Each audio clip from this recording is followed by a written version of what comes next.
Ya, Assalamualaikum warahmatullahi wabarakatuh. Perkenalkan, nama saya Angga Prambudi, mahasiswa PPG Daljab kategori 2 tahun 2022, nomor UKG 2016-9831-0708. Di sini saya akan menyampaikan hasil best practice menggunakan metode STAR, situasi, tantangan, aksi, refleksi, hasil, dan dampak terkait pengalaman mengatasi permasalahan siswa dalam pembelajaran dengan topik Stop Bullying. Lokasi di SMP Negeri 1 Tanjung Palas, lingkup pendidikan Sekolah Menengah Pertama Dinas Pendidikan Kabupaten Bulungan. Tujuan yang ingin saya capai yaitu untuk mengentaskan permasalahan yang berkaitan dengan perilaku bullying yang dapat menghambat tugas belajar peserta didik.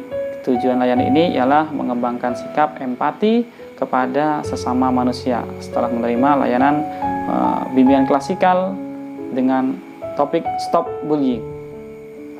Pelaksanaan aksi ini terjadi pada hari Kamis tanggal 1 Desember tahun 2022 dengan situasi yang pertama, kondisi yang menjadi latar belakang masalah adalah ada saja siswa yang melakukan tindakan seperti saling olok-mengolok, saling mengejek, dan perbuatan fisik yang dalam hal tersebut adalah bercanda. Padahal hal tersebut melampaui batas yang menyebabkan trauma pada siswa yang memiliki kemampuan mental yang lemah. Mengapa praktik ini penting dibagikan? Karena praktik ini sebagai bentuk berbagi pengalaman dan ilmu kepada rekan guru maupun orang tua dalam menghadapi permasalahan yang serupa. Untuk siswa yang mengalami trauma yang berkepanjangan akan bullying dapat teratasi dengan adanya layanan ini. Yang kedua, tahapan inti yaitu guru menyampaikan materi, peserta didik membuat kelompok. Peserta didik ini menonton film pendek dan melakukan diskusi kelompok dan presentasi, dan peserta didik mengerjakan LKPD. Dan untuk tahap penutup, mengajak siswa untuk menyimpulkan terkait materi dan diskusi yang telah dilaksanakan, mengisi evaluasi proses dan hasil, terakhir ditutup dengan pantun dan doa dipimpin oleh ketua kelas.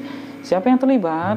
Yang terlibat dalam kegiatan ini adalah kepala sekolah, sesama guru BK, rekan guru, kameramen, dan peserta didik. Apa saja sumber daya atau materi yang diperlukan untuk melaksanakan strategi ini yaitu laptop dan proyektor yang pertama, yang kedua mic dan speaker wireless, yang ketiga perangkat layanan, yang keempat whiteboard, yang kelima membeli reward untuk peserta didik setelah layanan selesai. Selanjutnya refleksi hasil, sehingga dengan adanya empati ini bisa menyadarkan siswa tersebut untuk merasakan apa yang dirasakan oleh si korban bullying. Kemudian apakah hasilnya efektif atau tidak? Hasil dari layanan yang diberikan dapat dikatakan efektif, walaupun hasilnya ini kurang maksimal seperti yang diharapkan. Dari observasi dan penilaian, evaluasi, proses, dan hasil, peserta didik telah mampu menyimpulkan penyebab perilaku bullying, membangun empati kepada korban bullying dengan mensupport dan memotivasi bahwa manusia harus optimis untuk bangkit dari keterpurukan dan mampu menunjukkan rasa empati dalam menjaga dan membangun hubungan yang baik antar sesama umat manusia. Faktor keberhasilan dari strategi ini adalah adanya dukungan dan kerjasama yang baik dari rekan guru, bimbingan dan arahan dari dosen dan guru pamong, serta keterlibatan yang baik dari peserta didik, sehingga kegiatan ini dapat berjalan dengan lancar dan berhasil. Apa pembelajaran dan keseluruhan dari proses tersebut? Dalam memberikan layanan yang baik kepada peserta didik, perlu melakukan analisis permasalahan atau need assessment yang dialami oleh peserta didik, kemudian menganalisis solusi yang diberikan. Dan selanjutnya membuat rancangan layanan yang baik dengan memanfaatkan media teknologi sehingga menjadi layanan yang menarik bagi peserta didik. Setelah itu melaksanakan kegiatan layanan sesuai perencanaan agar kegiatan pembelajaran dapat berjalan secara optimal dan tujuan layanan dapat dicapai. Kemudian untuk Pak Angga ini dalam mengikuti PPG, alhamdulillah Bapak memiliki kompetensi yang lebih, artinya dalam mengikuti ini Bapak sudah ada kelebihan sendiri dalam hal memberi pemasukan kepada siswa, dan Bapak di sini bisa memberikan layanan Bapak secara menyeluruh, secara kelas maupun secara individu. Alhamdulillahnya anak-anak sudah mulai ada perubahan dari siswa yang sedikit kita lihat untuk sikap mereka yang kurang atau yang cuek dengan guru bisa mulai peduli dengan guru. Kemudian siswa ini juga sudah mulai ada, bisa kita lihat yang biasanya waktu kita pandemi kemarin anak-anak kurang mengerjakan, sudah alhamdulillah sudah mulai bertanggung jawab lah untuk ini, dan anak juga sudah mulai saya lihat jujur Pak. Ya, jujurnya di sini anak-anak sudah bisa memberikan pendapat mereka, apa yang mereka waktu kita pandemi kan Bapak tahu sendiri alasannya ini itu. Setelah kita Bapak adakan pendekatan, alhamdulillah sudah mulai baik Pak. Nah, kalau bisa Bapak tingkatkan lagi dan lebih berkompeten lagi jika sudah selesai PPG ini. Mungkin itu aja Pak pendapat dari saya Pak. Harapan saya untuk Bapak terutama dan juga kepada guru yang lain, semoga kedepannya lagi kita lebih bisa lagi untuk memberi pendidikan kepada anak, bukan hanya sebagai pengajar tapi juga sebagai pendidik, di mana BK ini sangat berperan penting dalam membangun karakteristik anak di sini Pak ya. Apalagi kita sudah mau masuk ke kurikulum Merdeka. Ya, jadi di kurikulum Merdeka ini kita harus melihat seberapa jauh kompetensi anak atau seberapa jauh potensi atau bakat anak di dalam hal-hal yang memang mungkin membuat mereka nanti di kedepannya nanti bisa mereka pergunakan. Mungkin itu Pak, ya lebih baik lagi lah kepada Bapak juga kepada yang lain. Menurut Bapak, bagaimana langkah-langkah yang telah saya laksanakan dalam aksi pembelajaran saya selama praktik pembelajaran seperti tahap awal, tahap inti, dan akhir atau penutup Pak? Terima kasih Pak Angga.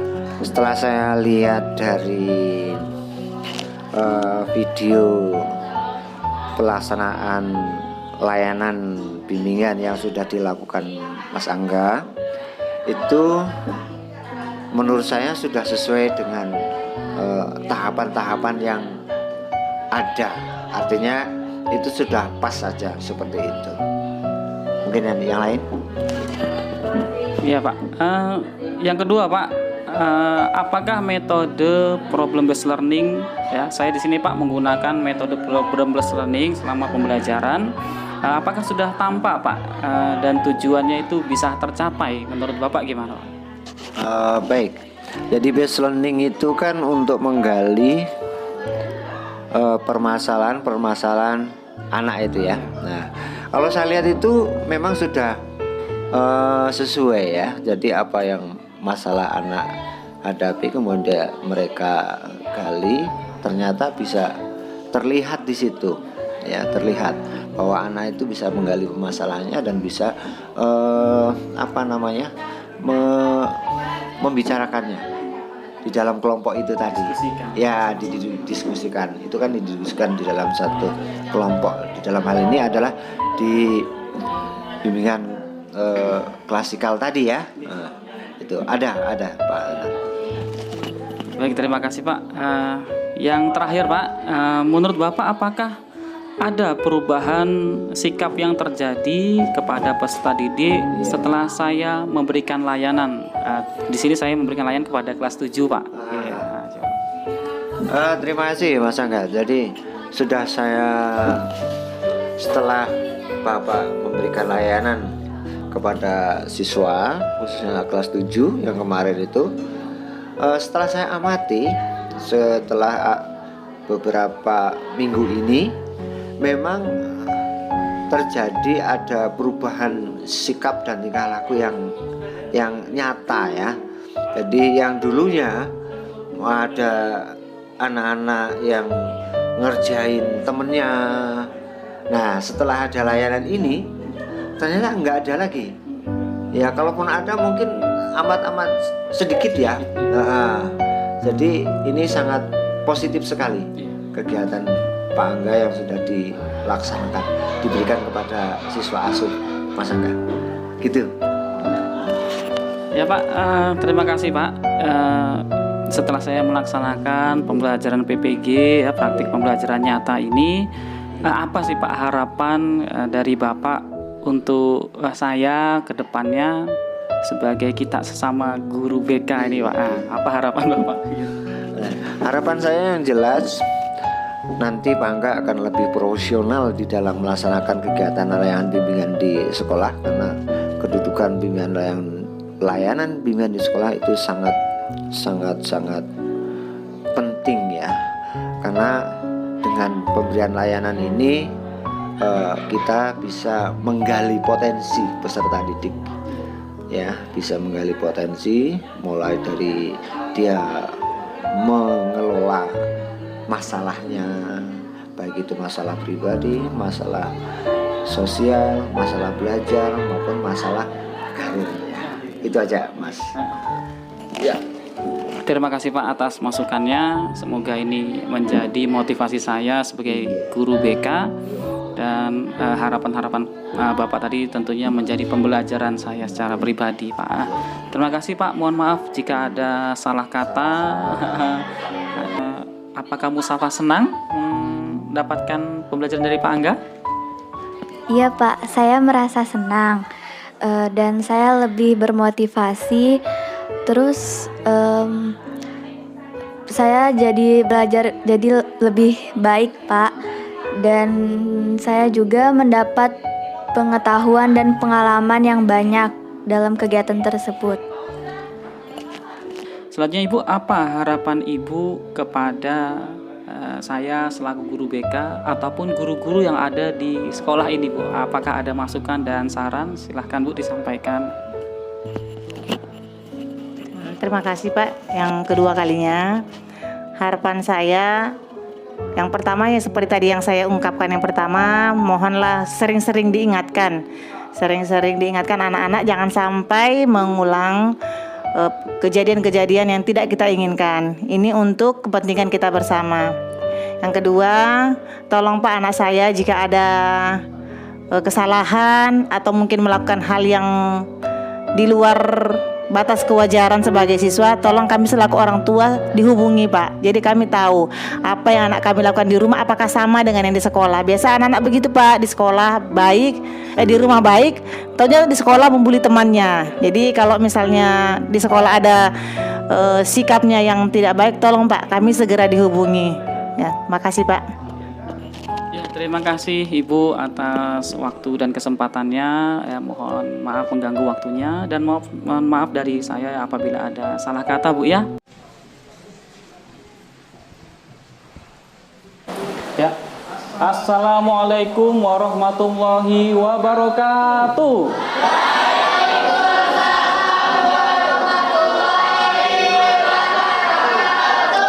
Selamat sore anak-anak. Bagaimana kabar kalian hari ini? Apakah ada yang tidak hadir dalam pembelajaran kita hari ini? Ya, tidak ada ya. Ya, alhamdulillah anak-anak, puji syukur atas kehadirat Allah Tuhan semesta alam yang telah memberikan kita ridho dan kasih sayang, yang memberikan kita nikmat kesempatan, nikmat kesehatan, sehingga kita bersama-sama berkumpul di tempat yang mulia ini di Sekolah SMP Negeri 1 Tanjung Palas ya. Semoga kehadiran kalian ini bisa konsisten terus-menerus dan bisa menggapai cita-citanya menjadi siswa yang cemerlang masa depannya. Amin amin ya robbal alamin. Tangannya ke atas semua. Ikut instruksinya yang Pak Angga sampaikan ya, fokus ya. Siap? Ya. Tangannya putar, stop. Lihat tangannya Pak Angga ya. Ya. Lagi putar, stop. Lagi putar, stop. Stop. Ada satu ya kan. Lagi ya. 1, 2, 3, putar, putar, putar, stop. Lebih cepat ya. Putar, putar, putar, putar, stop. Putar, putar, putar, putar, putar, stop. Putar, putar, putar, putar, pegang dagu. Dagu nak. Dagu di sini. Ya. Melihat beberapa siswa yang bukan hanya kelas 7 saja, kelas 8 dan kelas 9 ya. Itu ada kejadian saling olok-mengolok ya yang pertama. Yang kedua, bahkan ada yang saling caci memaki ya kan. Tapi dalam konteksnya yang Pak Angga bingung, ternyata itu adalah kegiatan bercanda rupanya ya anak-anak, atau aktivitas bercanda. Padahal kalau kita dengar-dengar apa yang disampaikan itu melebihi ambang batas ya kelakuan kita. Misalkan panggilan-panggilan rasis ya, menyebutkan warna kulit ya kan, kemudian tinggi kah, pendek kah, ya itu secara verbal ya. Anak-anak sekalian, ada yang pernah dengar bully itu apa? Atau ada yang mengerti pengertian bully yang mungkin pernah dilihat di televisi ya kan, atau sudah tahu sebelumnya waktu di sekolah sebelumnya ya? Silahkan angkat tangannya. Nah, silahkan Fiona. Nah.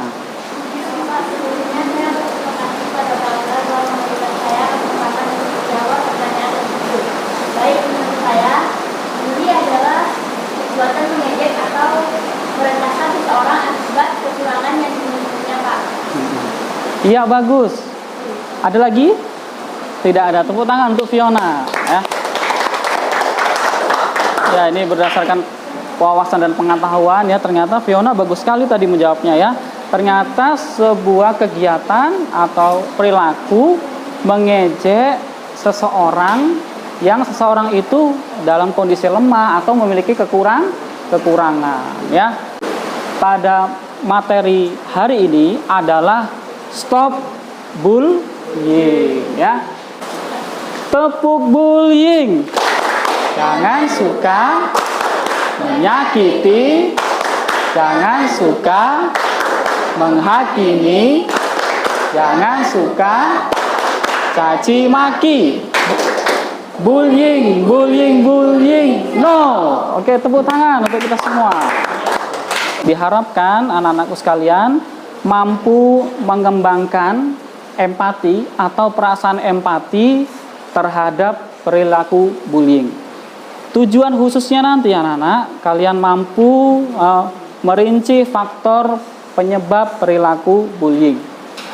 Yang kedua, nanti kalian mampu membangun perasaan empati kepada korban dan pelaku bullying. Dan yang terakhir, harapannya Pak Angga dan guru-guru semua yang ada di sekolah ini, kalian mampu menunjukkan rasa empati dalam membangun dan menjaga hubungan antara sesama manusia.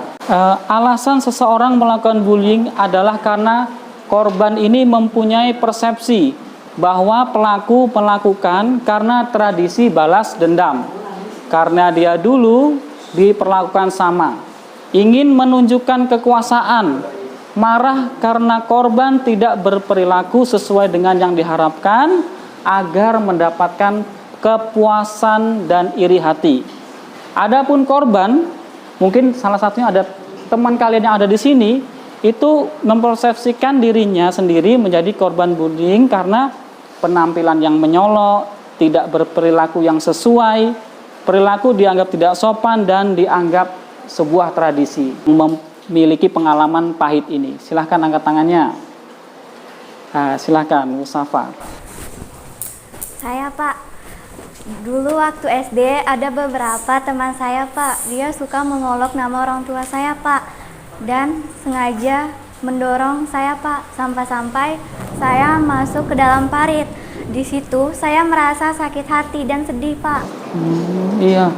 Itu di sekolah ini atau di sekolah yang sebelumnya? Di SD sebelumnya. Oh, di sekolah sebelumnya di SD ya, berarti ya. Pak Angga turut perhatian sekali nak ya dari kejadian tersebut. Selanjutnya gimana kalau dengan kondisi teman yang ada di kelas ini? Tentu tidak ada, Pak. Kalau di kelas ini teman-teman saya semuanya baik-baik, Pak. Ketika saya senang, sedih maupun susah, mereka selalu ada, Pak. Saya beruntung memiliki teman seperti mereka, Pak. Untuk teman-teman semuanya, terima kasih ya atas perbuatannya.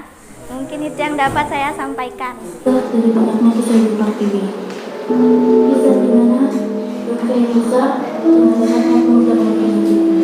Kisah mereka telah menderita. Tapi mereka telah hidup sebagai kaum yang berbeda.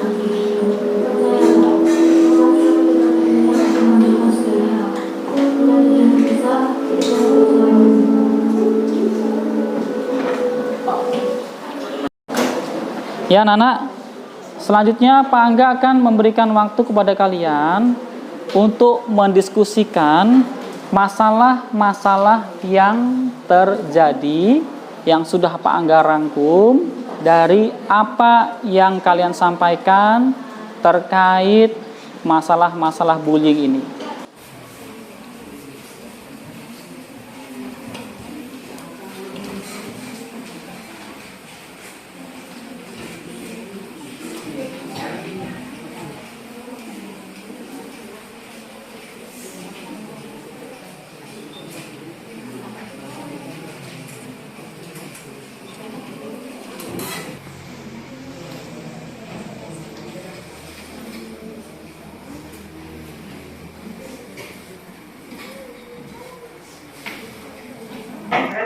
Baik, di sini kami akan mempresentasikan hasil diskusi kelompok kami, yaitu apa yang menyebabkan terjadinya bullying. Menurut kelompok kami, yang menyebabkan terjadinya bullying adalah awalnya orang tersebut kesehariannya menjadi korban bully atau terbiasa dengan yang namanya pembulian. Entah ia pernah dibully di sekolah, di rumah, ataupun di lingkungan sekitarnya. Sehingga si korban bully ini menjadi orang yang pendendam dan menjadi sebuah kebiasaan yang pada akhirnya menjadi orang yang suka membuli. Mungkin itu saja hasil presentasi kelompok kami. Apabila ada teman-teman yang ingin menanggapi atau ingin menambahkan presentasi dari kami, dipersilahkan. Ya anak-anak, dari presentasi kelompok 1 siapa yang ingin menanggapi? Silakan kelompok 4 ya.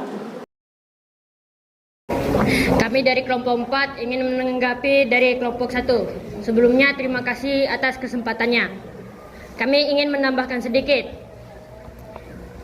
Biasanya orang yang menjadi korban bully ini akibat dari kesalahannya sendiri, seperti berpenampilan mencolok atau menor dan berdandan berlebihan, sehingga muncul persepsi pembicaraan negatif dari teman-teman di sekitar.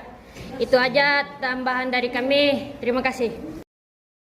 Ya semuanya, Assalamualaikum warahmatullahi wabarakatuh. Waalaikumsalam warahmatullahi wabarakatuh.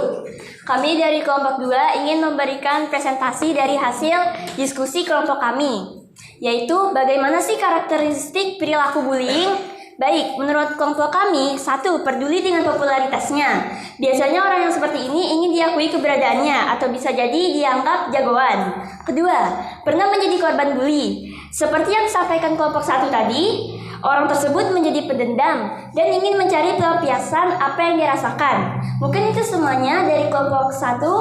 Apabila ada teman-teman yang ingin menanggapi, dipersilahkan. Dirasakan orang lain dan juga membayangkan diri sendiri berada di posisi itu. Demikian presentasi dari kelompok kami. Jika ada yang ingin menanggapi, kami persilakan. Kami dari kelompok 4 di sini ingin menjawab hasil diskusi yang telah kami bicarakan tentang berikan contoh sikap empati dalam kehidupan sehari-hari.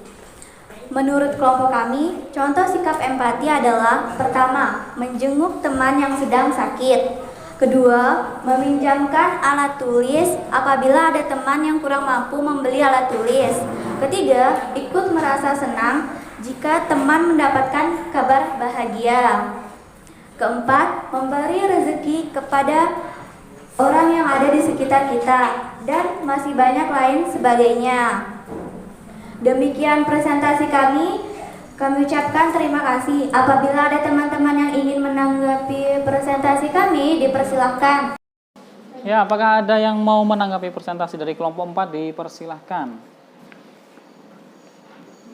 Ya, mudah-mudahan sudah paham ya. Ya.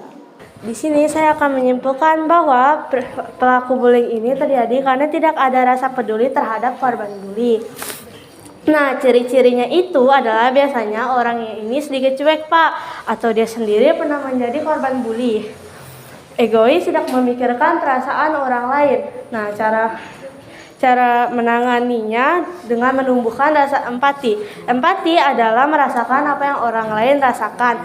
Nah, biasanya ada saja yang menyepelekan bullying. Kita tidak boleh menyepelekan bullying karena saat kita membuli orang itu akan menyisakan trauma pada korban.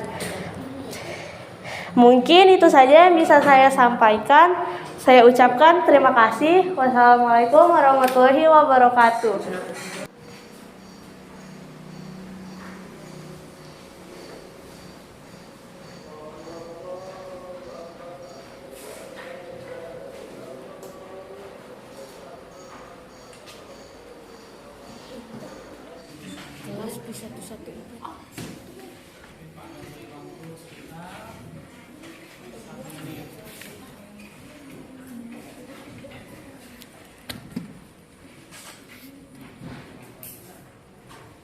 Ya. Anak-anak, mulai dari sekarang mari kita bersama-sama stop bullying. Karena bullying ini adalah perilaku sangat berbahaya bagi anak-anak usia sekolah seperti kalian, dikarenakan efek-efek negatif yang terjadi kepada teman kita yang sampai hari ini mengalami itu, anak. Maka dari itu, mari kita tumbuhkan rasa empati dengan banyak bergaul, menjadi pendengar yang baik, peka terhadap sekitar, tidak egois. Mudah-mudahan dengan begitu kita mudah mendapat teman di dalam diri kita untuk memahami apa yang dirasakan oleh teman kita, baik yang sampai pada hari ini itu menjadi korban bully maupun menjadi yang sampai hari ini menjadi pelaku bully, ya. Keduanya itu anak-anak harus sama-sama kita rangkul untuk tidak melakukan bully dan menjadi korban bully seperti materi diskusi dan melalui film pendek yang sudah kita lihat bersama-sama tadi, ya. Ya. Selanjutnya akan Pak Angga tutup ya pantun untuk mengakhiri pembelajaran kita hari ini. Satu lagi yaitu orang tua bertongkat-tongkat pulang ke rumah untuk kembali. Mari semua kita sepakat, tak ada kekerasan, tak ada bully. Ya.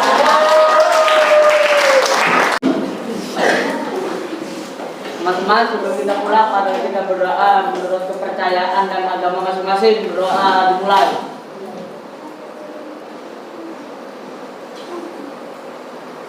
Berdoa selesai.